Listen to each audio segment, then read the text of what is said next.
Nah, ini dia penampakan dari Pru Prime Healthcare Plus atau Black Card Plus.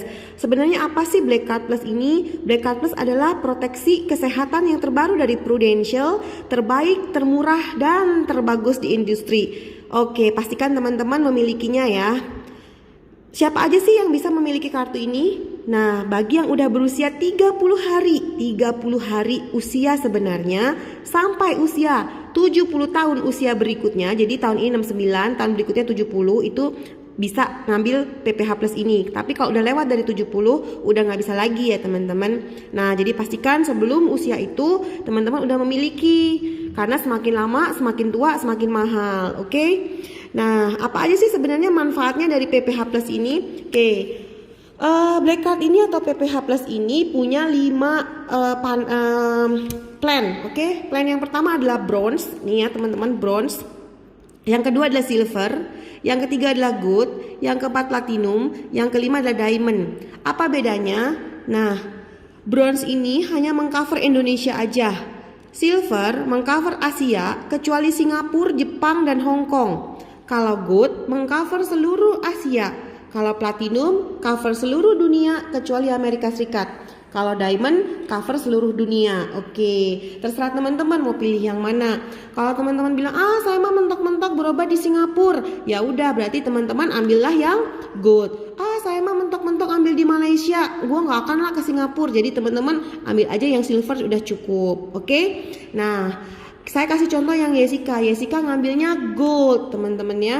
Nah, teman-teman, baik bronze maupun silver maupun gold, ini ada 2 pilihan, A dan B, A dan B, A dan B. Ini maksudnya apa?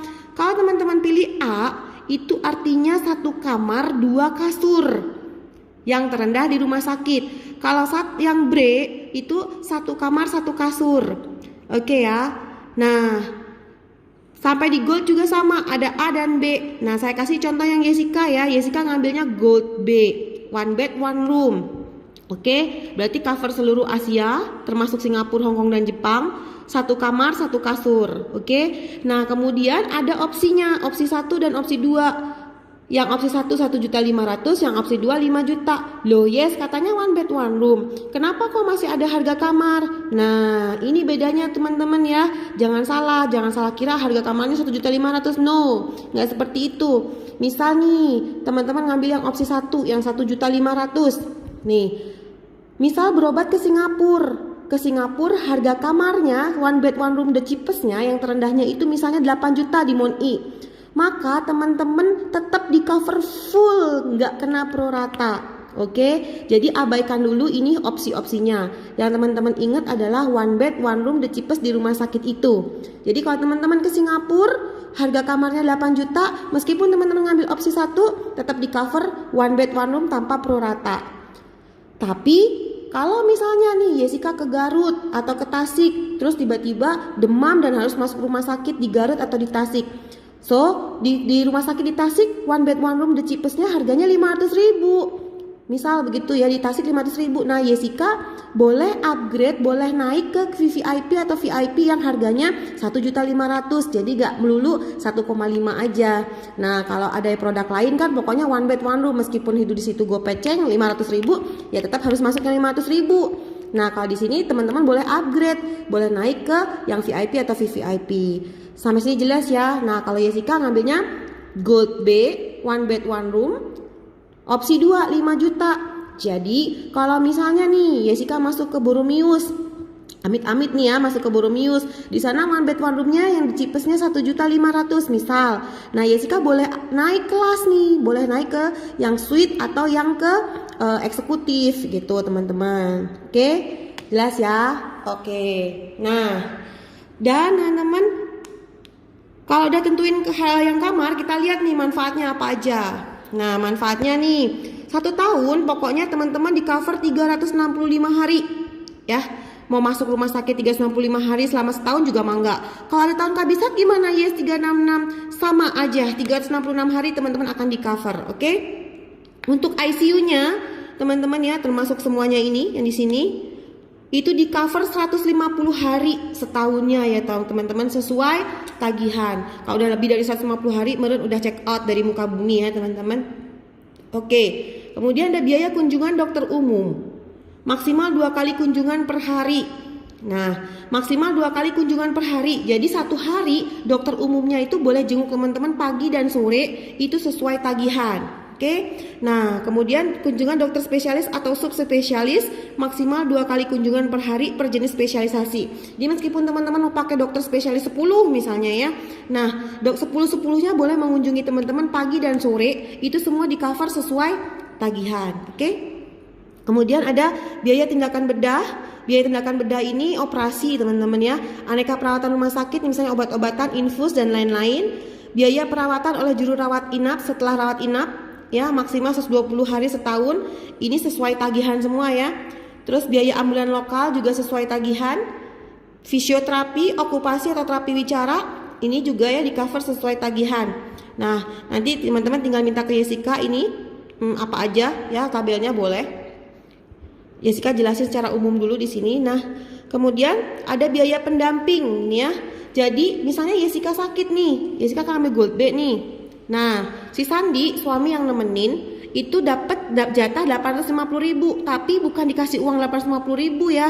Misalnya mau pakai extra bed atau makanan dari rumah sakit itu dikasih di cover sama Prudential. Oke ya. Kemudian biaya perawatan sebelum rawat inap dan biaya perawatan setelah rawat inap nih ya.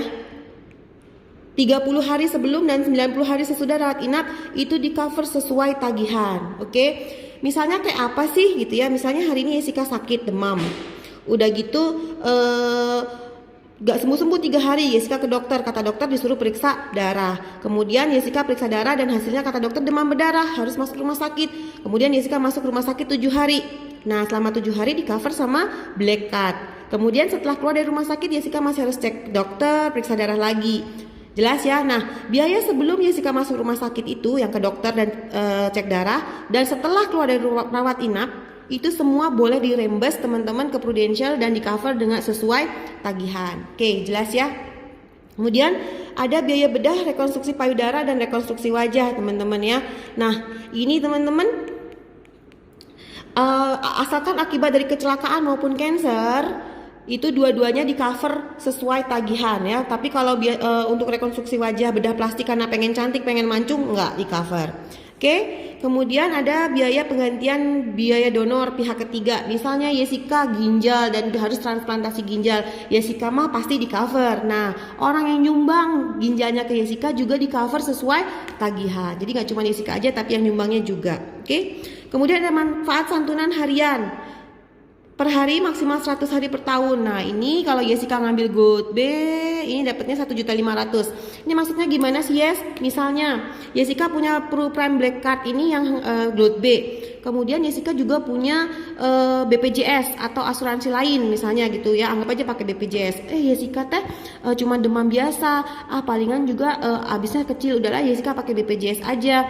Nah, Jessica punya PPH, tapi Jessica di covernya pakai BPJS. Maka kata Prudential teh gini, oke, karena lu punya PPH, tapi lu nggak di cover PPH, di cover sama BPJS, maka lu dikasih ganti uang santunan harian ya, sehari di rumah sakitnya 1.500.000. Jadi ini bisa double claim sama BPJS, gitu teman-teman ya, ngerti ya? Oke.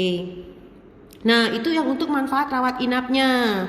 Sekarang saya mau jelasin yang rawat jalannya. Oke.